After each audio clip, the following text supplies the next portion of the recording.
Hey guys, it's your host Julian. This week I'm sitting down with returning guest Carey Yost. If y'all remember the last time Carey was on, we talked pretty extensively about the Powerpuff Girls movie and Cartoon Network. This time we're chatting anything and everything about the original Clone High and Cloudy with a Chance of Meatballs. Don't forget, if you'd like to support this show, join us over on Patreon. We got a bunch of ad-free on the audio and video side, as well as some Patreon exclusives. We're going to drop our first Patreon exclusive episode at the end of this month. Before we roll into this week's episode, if you'd all be so kind, drop us a rating and a review over on Apple Podcasts, Spotify, or wherever your preferred listening platforms is. If you're watching this over on YouTube, don't forget to smash that subscribe button and tell us what you think about the episode. Now, enjoy the show.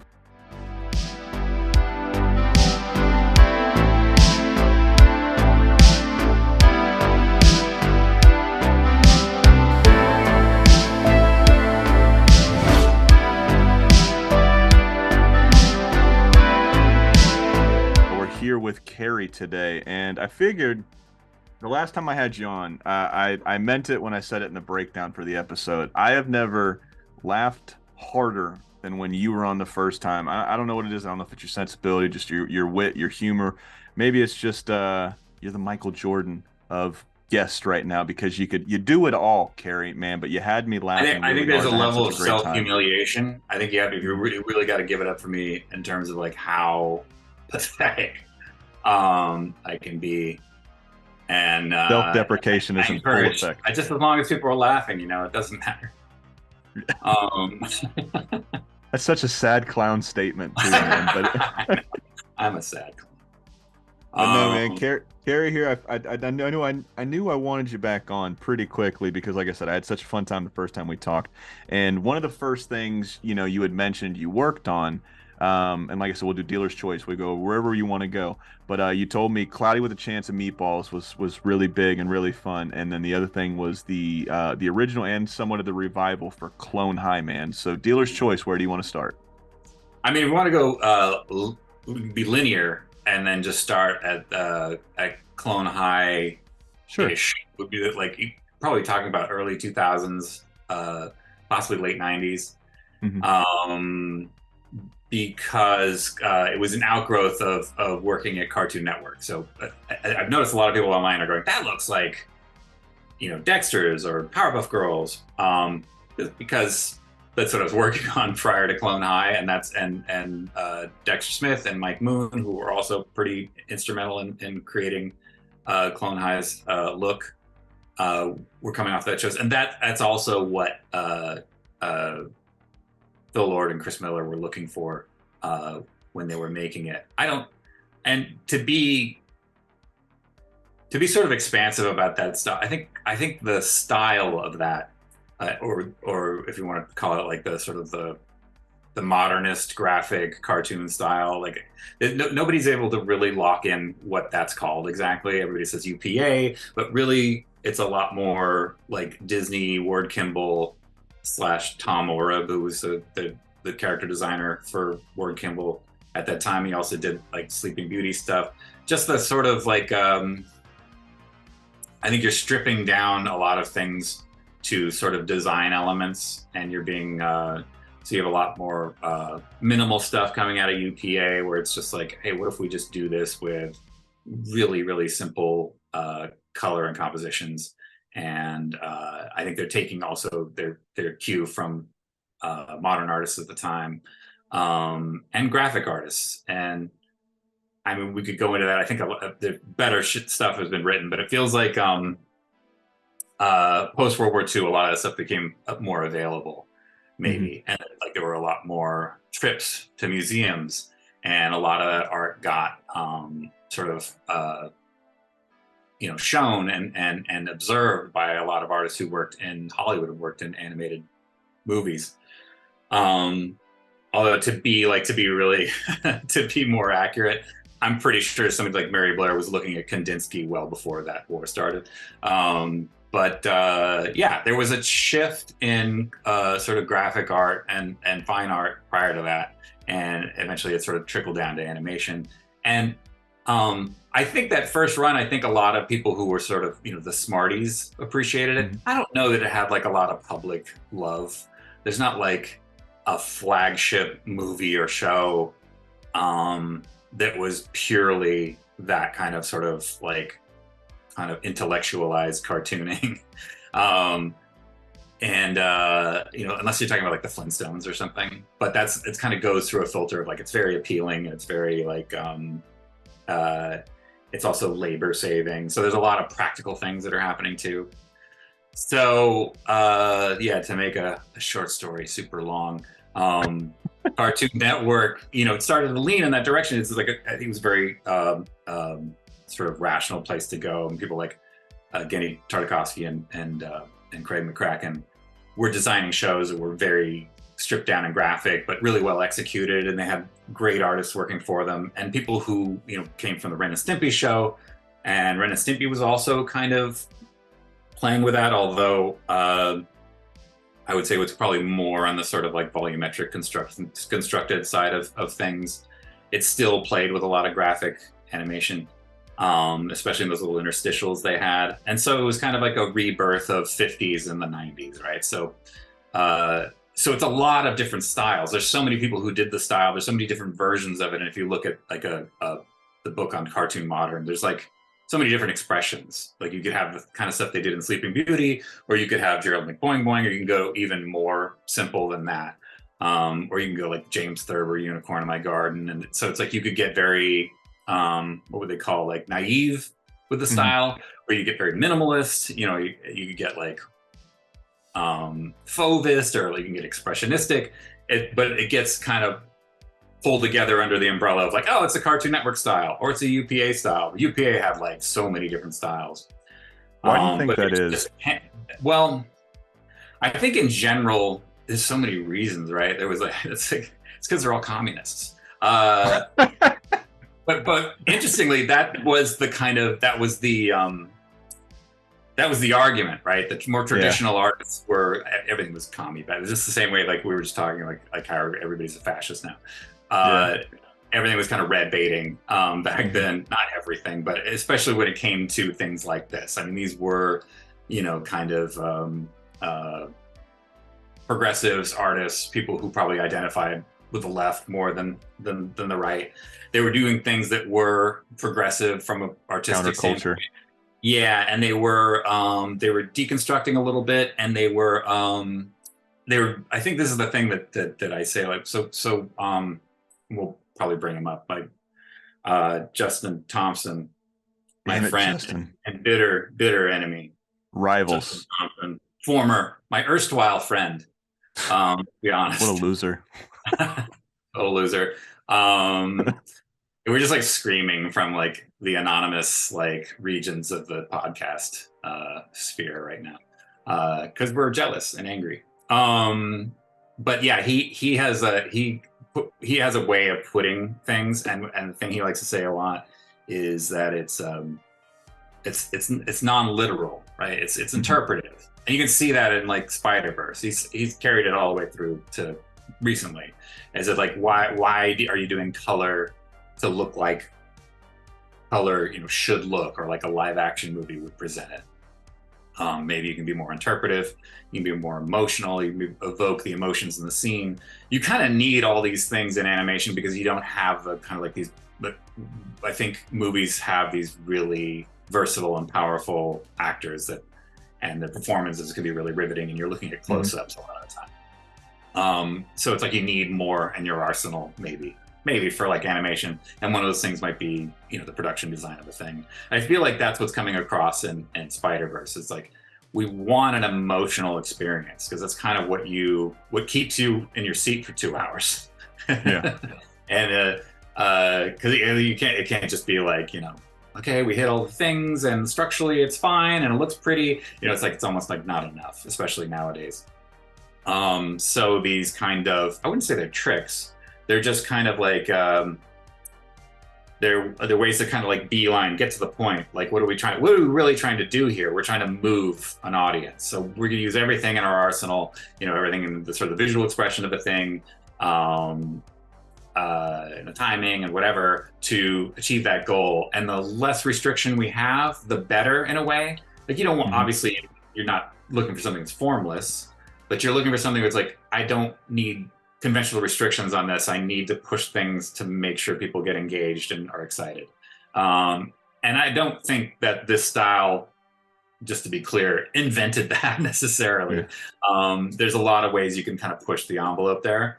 And I think ever since the first animated movies in particular, there was a concerted effort, especially by people like Walt Disney, to connect with an audience. And that was the biggest, that was the biggest hurdle for him. And you can hear it like all like the meetings that they have, like, they've transcribed, what Walt's saying in a meeting. It's almost always single focused on how do we get the audience to connect to this character.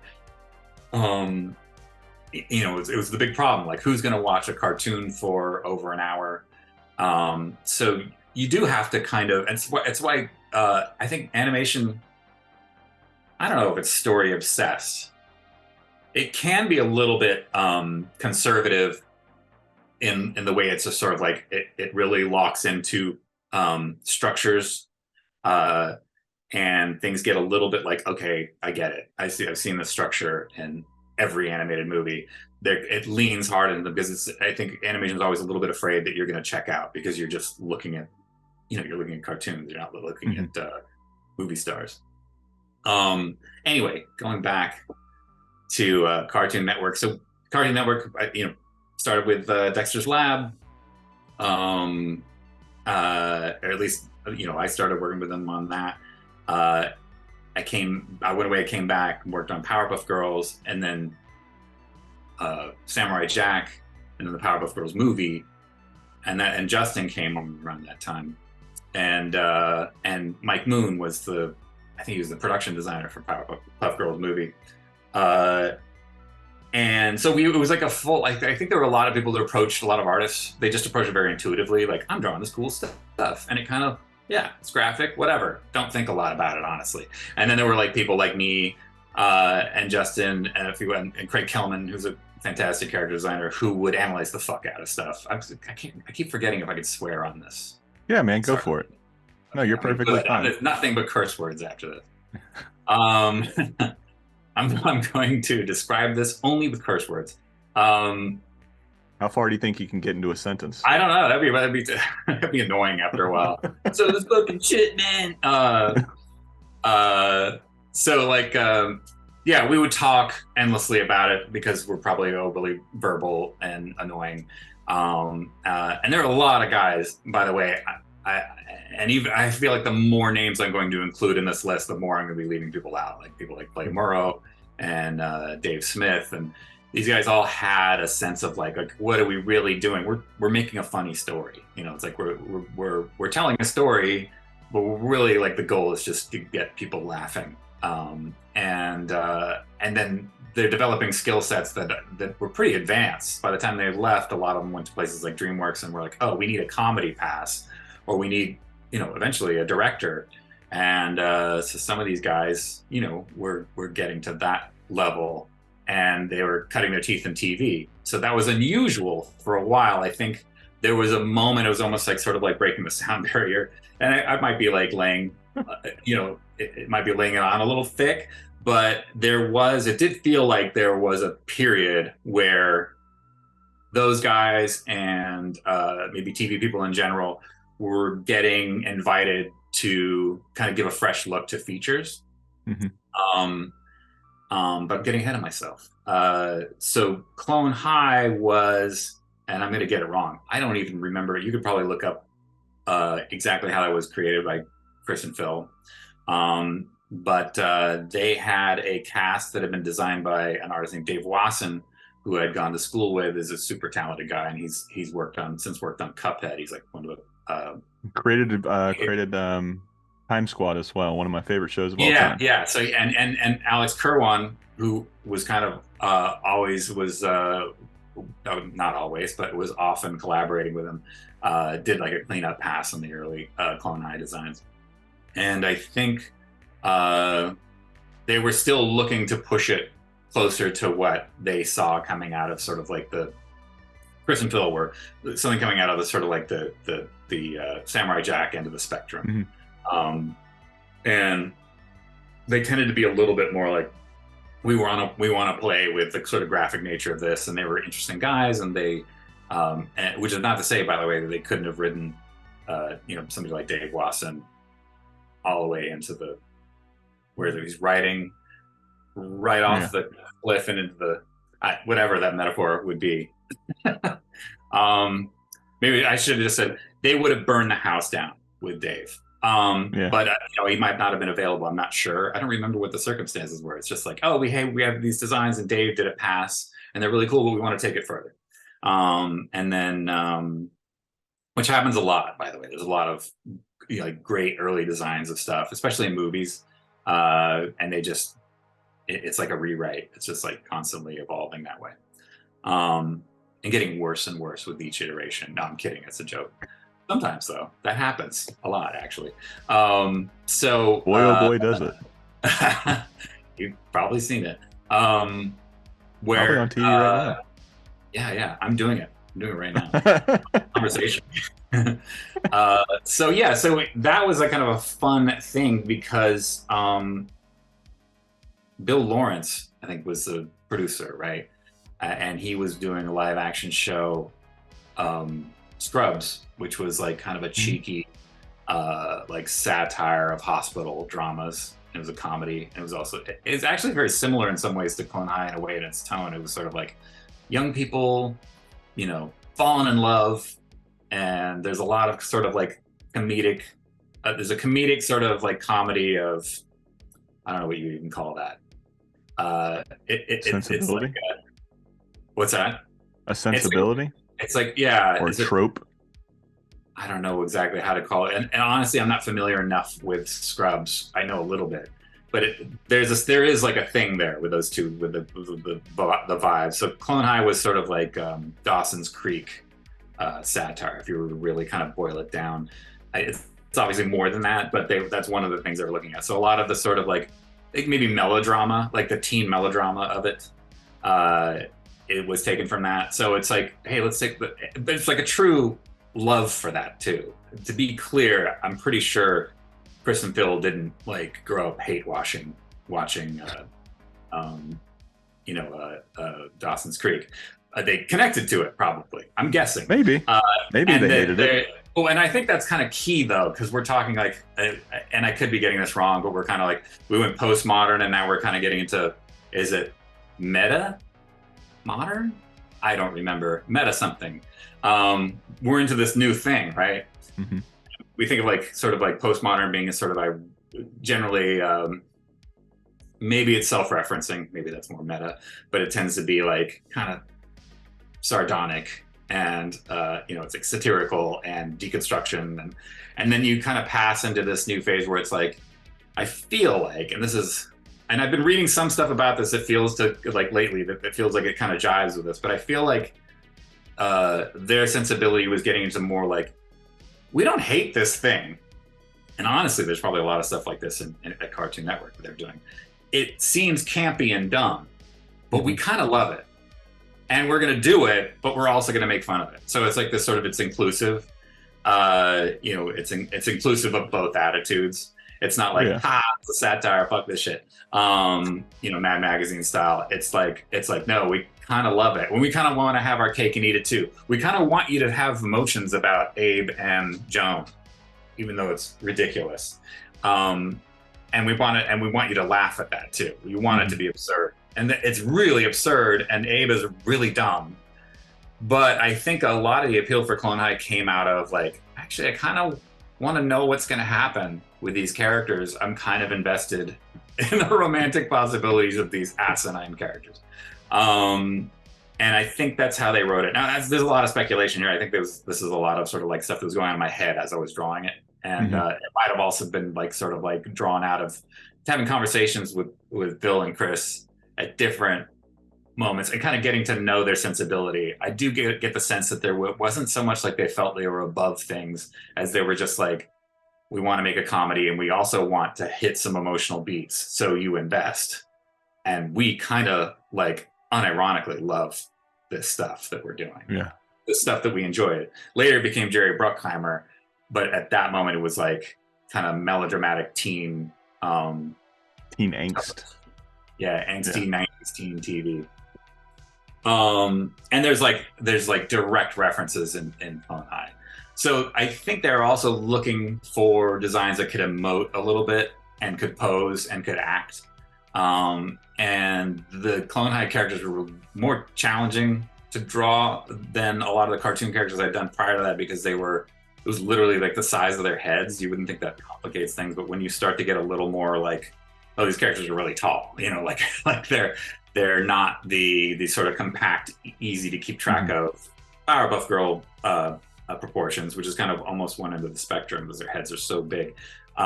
There's a lot more to sort of keep track. It's a lot trickier to come up with an interesting composition, the design, and things like that. Abe Lincoln is a really challenging character, but also really fun because you can come up with things you've never really seen before, because he's so lanky and he's so awkward and weird, and it's like you don't know what to do with his head. So there's almost like a paper cutout approach. Like this head doesn't really turn really well, and neither does Gandhi's head. Like it's just like it's such a severe graphic shape that really only should be looked at as that shape at all times. And so when he's like three-quarter, it's that shape. When he's profile, it's kind of the same shape. It's a circle with a, you know, almost like a pie wedge out of it. And then back three-quarter, kind of the same thing. Front on, kind of a circle. So it's like these just like sort of there's a level of absurdity to the design too, into the animation. But that doesn't mean you're just trying to do it crappy. You're kind of using a lot of sophistication to it. I mean, if we're to be self-aggrandizing, and I do love that, and I love that you said it. But if we're gonna, but I think just descriptively, we're doing like you have to come up with ideas for it not to look like shit. Because you'll have like an incredible design, and this is like typical for a designer like Craig Kellman, is like, what an insanely awesome design. Do I ever want to move it? Maybe not, because it really looks perfect. And I'm afraid that if I move it or if I turn it, it's going to look like shit. But actually what you end up having to do is kind of come up with more ideas the way a designer would do. Like you can't just literally turn some of these things. You have to come up with ideas. So it's like an idea-rich style of animation. And it's kind of cheeky and silly because you can see this in the old cartoons from the 50s. You're like, oh, you did this weird thing. Because obviously you can't turn, let's just say Mr. Magoo that way. It doesn't make sense. He's too flat, but you had to do a thing, and then you had to kind of create it. And so there's a sort of like almost like you're almost inviting an audience to be like, look how dumb this is, and look how fun also. And it almost feels like participatory. You're like, bear with us. We're now going to turn the character in a way that we never should. And I think that happens in Powerpuff Girls, and you get this sort of ancillary kind of like absurd kind of fun silliness, but also it can be really well executed. And yeah, there could be, it's not like there's nothing, when you say nuance, I think any great artist is going to be did we say nuance? You said something else, sophisticated. I think any great artist is going to have a level of sophistication. I definitely wouldn't say that this style is somehow, that's a hallmark, right? But there's a particular quirkiness that ends up, and it's very easy to dismiss it and then get it wrong. Like if you're going like, oh, whatever, it's just graphic bullshit, and you do something, you easily make it ugly and horrible. And because at the end of the day, you still want to be funny, you still want to make it convincing enough that it works in that world. And also you're being a little artful. You're not just going, it's not like, and this is not to disparage it, but it's not like South Park, where it's like pretty simple the way they've broken that down, but it's really similar, because I think that paper cutout look is kind of instructive in a way, and it gives it a little bit of like, oh, they're not really squashing and stretching and moving things the way like a Disney inspired animator would do. They might do a little bit of that, but a lot of the time they're just doing odd stuff. They're unhinging the head from the body, they're sinking it in, they're like doing things to achieve, I think in that we're trying to get like a level of posing, so we're actually hitting poses in a kind of a caricatured and clever way, and maybe reminiscent of like even old Warner Brothers or Harvey Kurtzman, the Mad Magazine cartoonist, where there's a vocabulary of posing, but you're no longer kind of limited by having to describe form all the time. Like, oh, well, the arm would fit into the, no, you can just have the arm coming from behind wherever, Yeah. and the head's so big, who gives, like, who cares? So there's a lot of freedom and there's a lot of experimentation, ideally. And there's a lot of great artists who did that. And actually, you could see it in those cartoons in the 50s. And you had, kind of heady dudes that are coming from Europe, and they have really intense color theories and things like that, and they're playing with that kind of stuff. So there is probably and absolutely a level of sophistication. It just doesn't mean that only gets to exist in that world, as can be seen in like the comic work of Bill Sienkiewicz, or in the Spider-Verse stuff, or in a lot of stuff. Just that's the most obvious things I can think of at the moment. So yeah, and it was also, there was something fun about that early Clone Highs. It was a little bit of it was so small. It was such a we were actually working with a crew at Nelvana. I don't know if you don't know about Nelvana Studios. No. They did a movie in the 80s called Rock and Rule, which I'd recommend. It's pretty cool. It's like a full animation. I think Lou Reed does a voice, Deborah Harry does a voice. It's kind of like a Devil at the Crossroads story. It takes place in the future. It's kind of, if you've never seen it before, it's kind of unbelievably cool. You said it's Rocket Rule? Rock and Rule, rock and roll, but rule. Okay. And a lot of the guys who had worked on that movie were working on Clone High now, and I think Chris and Phil were sort of savvy enough to like, hey, let's do an episode where they can just totally go off rock and roll style. And so we did the episode where I think Marilyn Manson is a character, and then Jack Black is oh, no. I'm conflating. Sorry. All the like true fans are gonna be like, what the hell did you just say? It was the Jack Black episode, and it was the character of the Pusher was very similar to the villain in the movie Rock and Roll. And so they like kind of encouraged the Nelvana artists to sort of like pull that out of themselves and do kind of a rock and roll vibe again. If you don't know the movie, I understand you're getting a little lost, but trust me, it's amazing. Anyway, but it was a fun experience. It was basically the studio in LA was just the writers, Chris and Phil, me and Dexter, and then Mike Moon, who's an executive now, was doing basically production designer and did background keys freelance. And I'm pretty sure Chris and Phil were doing color keys. Like it was just like whoever was on hand was doing stuff. We were doing storyboard revisions if we had to do that. We were doing props, and we were doing character designs, and then we'd have to ship stuff out at like 4 p.m. I think we would get stuff from Nelvana, and we would kind of go over it. We'd like, oh, put it on style or whatever it is, and then ship it to Korea. Yeah, it was in the MTV studios in Westwood, I think. And next door to us, they were making the Osbournes. So it was the editing team that was working, and Osbournes hadn't come out yet. So it was like, oh, they're doing a reality show on Ozzy Osbourne. Oh, that's crazy. What the fuck is that? And this building was so weird. It was kind of like labyrinthine, and like, I can't even describe it, what they were going for, but there was like a lot of walkways, and just it was like lots of trees, and we would go have cigarette breaks, and we would like run into Osbourne editors, and it was pretty fun. Oh, we played a lot of foosball, and the foosball tape went with Chris and Phil wherever they went. They went to Sony. I'm sure it's still there, or they have some version of it. So that's kind of a rundown of also, I think I was working on a season of it was kind of the post-feature season of the Powerpuff Girls, and I kind of left in the middle, and then Dexter Smith came over too. man, I think I ran out of at least overview stuff. Might be able to Huh. go into anecdotes, but I don't know if I can think of any that are like shareable. Um, uh, but I think there was a high quality writing team, and then we did our best. And I think what I think was outstanding about that show is I don't think anybody had combined the sort of the design sensibility with the kind of writing that you had in uh, primetime uh, animation, where it's Hmm. like kind of level up in terms of comedy writing.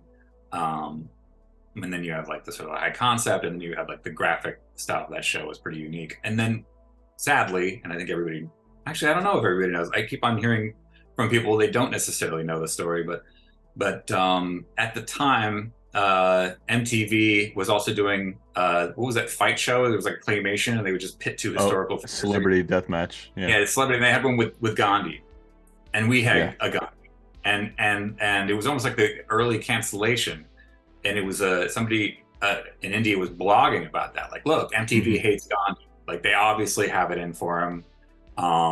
You know, fuck these guys, and it became a massive groundswell and protest. And I think um,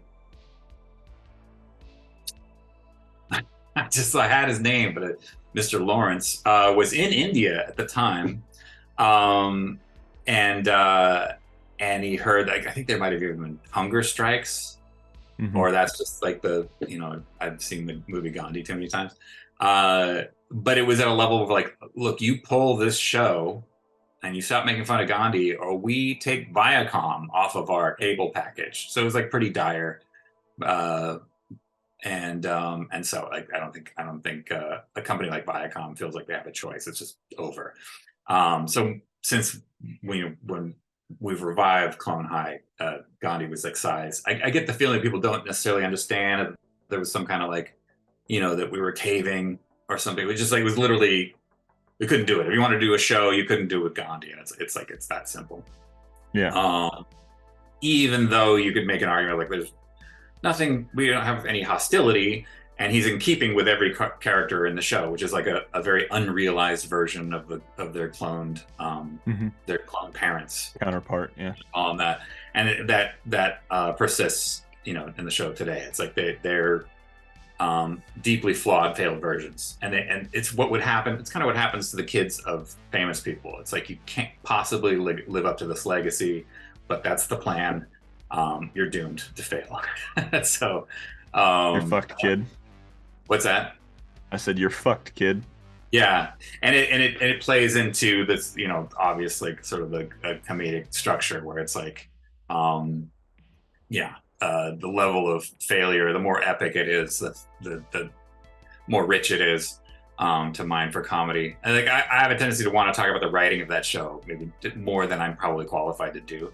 But I'm fascinated by that sensibility, obviously, and I think it did trickle down into the artwork. So it's like it's the same. I think ideally that should happen. I feel like the spirit that infuses the creation of a thing should trickle down into other aspects. And there's a tendency in animation to sort of segregate and go like, hey, animation team, just draw the stuff and make it look like Hmm. the way we approved it, and we're done here. And those guys were way more open to a sort of more collaborative approach or an additive approach, maybe more importantly, in that like, hey, it doesn't stop when you've written it. Now you get to do like another layer of interpretation and plussing the story. And I think they've always worked that way. And I think that's uh, it, it's sort of the one of the things that animation does well is it sort of layering, levels of interpretation and plussing. If there's That's not even a word. I so hate the word No. plussing.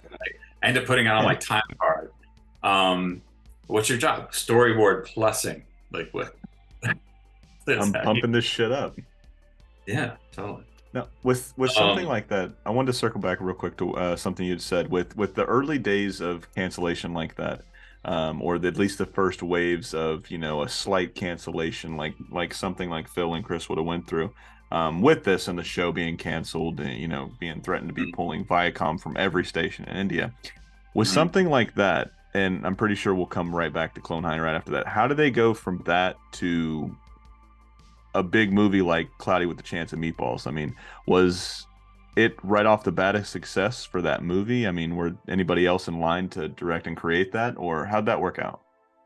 Okay, so again, I'm going to give you a version that's probably wrong, but I That can should be only the title of speculate. your book. And I put it together. I think things I heard, things like that, and honestly, a lot of it's chatter when I went to Sony. So to sort of do a brief version of how that started is I think Phil called me and asked me if I knew of any designers, character designers that could help him with the movie, and I was like, You're talking to a hey. guy. And which I was funny. I was just talking about this with my girlfriend. Is that it it felt like he didn't have a perspective of like a designer.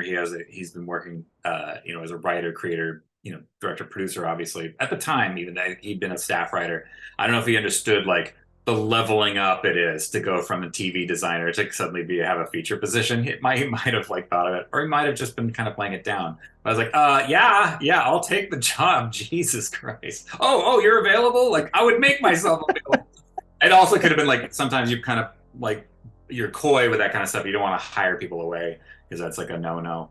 And then so I started at Sony in like I guess it was like 2006 ish, and it was a really cool sort of visual development building. I don't think it's that they have it anymore, but it was like behind the main huge sort of Sony building. It was almost like a house, and they were working on a couple movies there. The other one was Hotel Transylvania. Mhm. It had gone through, and I think these movies have something in common. I think they went through a series of directors trying to find the right fit, and interestingly, Cloudy with a Chance of Meatballs, the children's book, I think it's a Caldecott winner. Pretty good. And it was, I think it was pitched by Chris and Phil. I think I could be wrong. It was somebody's favorite book. I don't know if it was, the head of Sony's favorite children's book or something. Like it was like, hey, we can pitch this to these people. They'd be really into it. And they did a version of the book that's very interpretive. It's like, well, we don't need grandpa. Like I think it's like grandpa and the kid or kids or something. But there's imagery throughout it that's like really fun. There's like something undeniably fun about the book Cloudy with a Chance of Meatballs. It's like, oh yeah, it'd be cool. Pancakes like came down and then kids are playing on it. It like covered a school. There's no school, but you can play on the pancake. And that's about all I remember from the book. No, it's a great book. Okay. So don't do that. It's just it's like it's so different from what they ended up because it's like it was done in the 70s. There's like a bit of like a cross hatching, almost maybe Crumb reminiscent, but really maybe more Thomas Nast. I don't know, but it's got a kind of a 70s cross hatchy illustrative feel, and it's got this sort of like very like sweet innocent vibe, and it really just plays into the sort of like almost like kid fantasy level in a way that I think it's what's kind of special about a lot of really popular children's books. It's like, yeah, kids would love this scenario. A giant, delicious food rains from the sky. But I think that's literally the only concept they kept from the book, and then they developed this cast around that. And then I think they were brought in as board artists, possibly writers, but I think board artists is like, you guys aren't directors. I think they staffed there were staff writers on How I Met Your Mother, and they'd worked in animation, and obviously they'd been showrunners on Clone High. But I think they wanted to go through the sort of like, we have, tenured, experienced directors, feature directors, and I think they had teams of them, and I don't remember who they were honestly, but they weren't there when I got there. Obviously, it was Chris and Phil there, so they were the third sort of like iteration. And I think the choice was made. It was like, okay, well, let's just go after they try these sets of directions. Like, we're not feeling it yet. Why don't we go to the guys who pitched it and see what they have in mind? Because they obviously have a vision for this and something that they would do. and I think there's something exciting. I think for there's probably something really also nerve wracking for executive producers, people who are running a thing and they want to go like, hey, what if we just tried something, and who knows, maybe we'll strike gold. And I think they did, and because the sensibility was pretty fresh. We managed to get a crew that was really good, being under the gun and just kind of just cranking out really good work, and everybody was on the same page in terms of what we wanted. But it was rocky getting there. Like it was a studio with some pretty entrenched sort of styles and ways of doing things from previous movies, and sort of like a sense that we're making features, and if there's maybe a Disney template for that, so we're not messing too much with that idea. They were unique though. They had a great. I think Carter Goodrich was a designer that did some amazing stuff, and then I'm blanking a little bit on his last name, but a French designer named Sylvain did I think it was called Surf's Up just prior. So they had a thing. There was something. If they had a look or if they had a brand at Sony, it was almost like the designs were always kind of interesting, and the tone of the films were light and funny. But there was something about. I mean, it seems like I'm making a big deal out of it, but it was like taking a TV style that was basically considered flat. I might call it graphic, but definitely plays a form and definitely does feel like I said, sometimes paper cutout or some, but it's also very interpretive, and it's definitely non-literal. And that was something that Justin would say a lot. And it felt like a little bit like I think that, coupled with the fact that Chris and Phil were new to directing, it was like a really difficult transition for a lot of people. Like you had a bunch of artists there that had to get on board, and they didn't necessarily agree with the artists, the team they had just lost, like the team just before, of really talented directors and designers. They just, it's like, we're going in a new direction. You heard the cliche. It's really a shit thing to hear if you're not that direction. And so there was understandable bristling. But eventually they kind of staffed it with the people that they wanted. They kept some people from the earlier sort of crews, but they brought in Justin. They asked me if I would do background. Could you do some like background stuff, environment stuff? I'm like, I could, but I mean, I'd probably take too long, and I know people who do it really well, because I think they were trying everything, and they wanted something representative. I think they had a lot of artists working a thing. They were like trying to find a thing, things they were used to seeing from artists like Mike Moon, where there's just an instinctive sort of grasp of the style, and then they could add ideas on top of that, because they weren't just going like, hey, let's do the Cartoon Network look, but then we'll turn it into. They wanted to start there, but then they had all these ideas that were kind of like meta modern, postmodern ideas on top of that, and they're like, we want this town to be disgusting and kind of pathetic and run down, but mid-century, and they love like things like brutalist architecture and things that there's like a level of visual humor that they like to bring to the table. And I think they've always been sort of like workshopping these kinds of ideas that were informed by like their pretty rich understanding of art history and architectural history, because they're pretty heady guys. They went to a fancy Ivy League school, and so they wanted to do something, but they had to start with getting the staff that they wanted to do kind of like instinctively do that kind of a style, and also interpret it in 3D, which wasn't, people weren't quite getting how to do that. I wasn't even necessarily able to figure that out. That happened as we were going, but it was kind of all there. Like, we want Miroslav Sasek, who's the Czech children's book artist who did books like This is Paris and This is London and This is New York. If you've ever seen those big children's books, you're familiar. Yeah. And we also love the Muppets.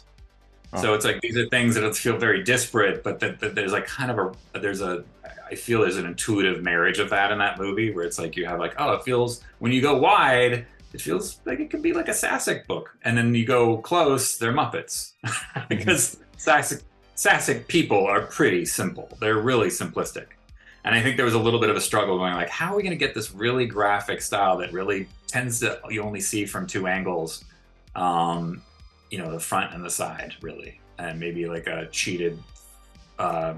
When I say 3/4, it's like between side. If I sound like I'm being condescending, just tell me. But like when you're like, No, this you're is fine. side, this is front, and this is 3/4, and most of the things you see in character design and in movies is either kind of a slight front or a 3/4, right? Like over the shoulder stuff and all that kind of stuff. And in the style of things like Samurai Jack or the old stuff, the 3/4 and profile were often the same silhouette. Like if you look at Gandhi, it's literally like 3/4. Then the only thing that changes from when he goes into his profile is the glasses change their position, the ear kind of shifts, but you're still looking at the same silhouetted graphic shape. But to do something like that in CG is like, how do you do that? I think when I got there, I think they were tired of being told that they couldn't do a thing. But I was still like, I'm not sure how you do, like, for example, something that's cubist in CG, because wouldn't you have to just come up with a new concept every time because everything's so editorial, if that's the right word. It's like when you see a different angle on a lot of contemporary art, it's not like you're rotating it necessarily. I mean, you could. Now that I've gotten I think I've gotten a little more well-rounded as an artist, there may be a way to do that. But really, you're kind of like what you end up doing with a show like with a movie like Cloudy is you're building a set with the same concepts that are in the Miroslav Sasek illustrations, but they're like 3D. So if you look at a Miroslav Sasek illustration, no lines are parallel. That's something you can actually do when you're doing a sculptural sort of interpretation of it. The other thing that happens is all the structures kind of lean. They tend to lean the same direction. Sometimes there's a kind of an anchor, like vertical, and then I'm getting kind of technical in here. Probably not technical enough in some ways. And then maybe something like this. If you look at like old Toontown stuff, like from the 80s, everything's kind of wow. That goes like, yeah, it gets fat at the top. It's the opposite of that. So the tendency that sometimes for artists, when they get, oh, we're doing a wacky cartoon thing, I can do that. I worked on Toontown.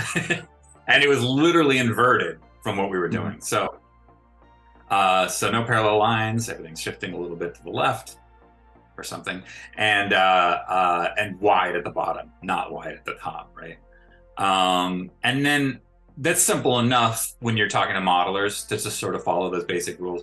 But on top of that, you're kind of like, I think as a designer, you're thinking about it in terms of like, how do we look at something where it feels like it's from two angles? So if you have a wide shot, can you do it so like if you're looking at a park, you're kind of almost looking at it like it's a map, but then some things are in perspective and you're playing with it. And I don't know how often we were super successful with that, and that's definitely Justin's department and not so much mine.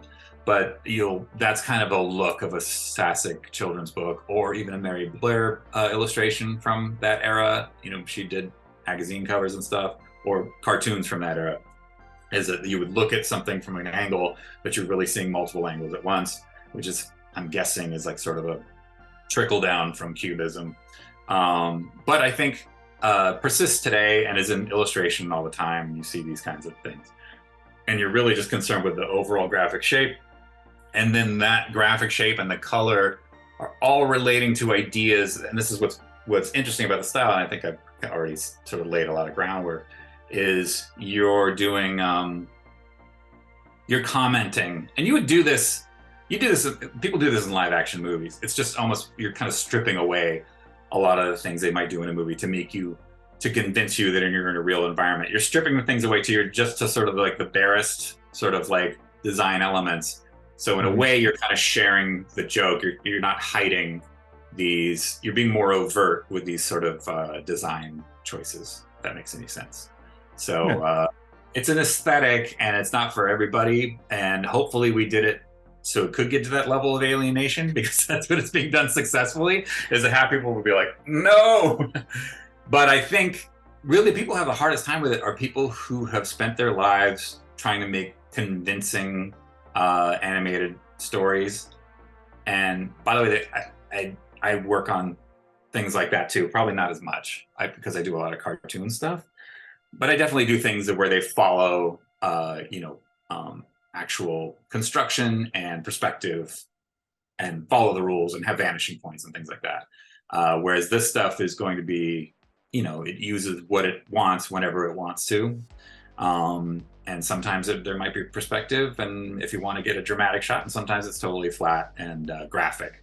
And you'll notice that in probably the best example of this is lately is the latest Spider-Verse, because you can see how interpretive they're getting with color, and you can see it actually breaks down. You're looking at not just paintings and drawings, but really loose, almost childlike line if you look at it, especially in the Spider-Gwen sequences. And that's a big part of the style too, is you're getting interpretive and you're getting subjective, almost from the character's point of view. I should say that's not a rule so much as like it enables you. So if you can be really interpretive with the graphics, the graphic art, my cat is angry. Then you can you can like as I was saying, you're marshaling all this stuff to sort of support an idea, and it might be your sort of like bigger idea, or it might be a story idea, but you have an opportunity to do things that are much more interpretive and fun, definitely fun to execute, polarizing to watch. But I think at the end of the day, my favorite cliche, at the end of the day, if you're watching especially something like Spider-Verse, and Cloudy, which is almost like an embryonic version of what we were, of what they ended up doing in those movies, is it's fun. I think audiences are fine. They don't care. They probably don't even think about it that much. And they might get a sort of a subliminal sense. This is the idea. It's like, do audiences give a rat's ass that like what a style is or what it's doing? But do they? Probably not. But do they pick it up subliminally? They kind of get Maybe. it. Is there like an overall kind of vibe that they're getting, and does it serve the storytelling? And is it communicating? To use a really boring word. I don't think you need a specific style. I know some people people will follow you, people will follow, Dave, people will follow everybody because they like a specific style. Comic books are the same, books are the same. I just want something that I can suspend disbelief for an hour and a half, 2 hours. You guys give me that. Absolutely. I'm a fan, So, 100%. Okay, so you nailed it. So what you want is an immersive experience, right? Or, if you want to be obnoxious, you want to smack people in the face so they don't get immersed. I don't know. That happens too. Although that again, everything has to kind of serve what you're doing. You're still looking at an audience. These are big budget movies. You're not messing around with like just personal expression and doing whatever you want. It would almost be like it doesn't make sense to do that if you're working on projects like this. That they have big crews, everybody has to kind of be on the same page, and they all have to kind of buy in. And nobody's going to buy into like, I just want to do this thing because who cares? There at least has to be like, wouldn't it be cool if? And then everybody's like, yeah, that would be really cool. I've never seen that. Ideally, it's all kind of pointing the same direction. It's all ends up just like a composition is leading your eye. Everything about the design of a movie and the way the story unfolds is kind of leading you and guiding you through, a series of ideas. Yeah. And I'm making it sound like there's like a really like cerebral sort of scientific process to it. And it's all done as it unfolds. Things break down, and then you try to fix it, and then you screen it, and it's disappointing, and nobody gets it, and it's super dumb, and you go, fuck, what was I thinking? This is like as you're making a movie, and this is every movie, by the way. It's not just these Sony movies.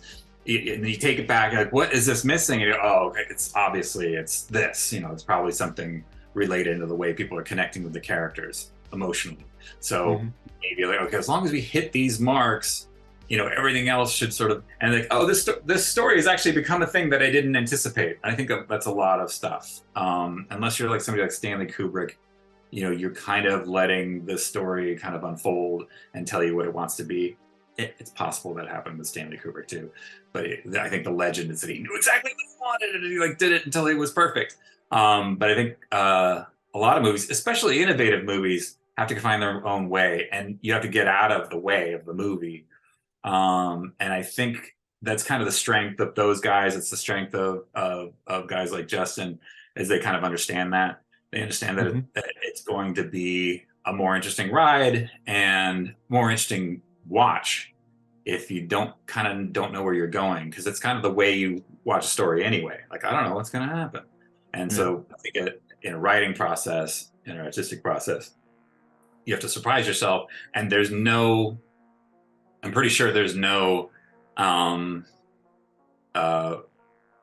really clear roadmap for that. You have to discover it, because audiences are really savvy. They've seen every movie generally.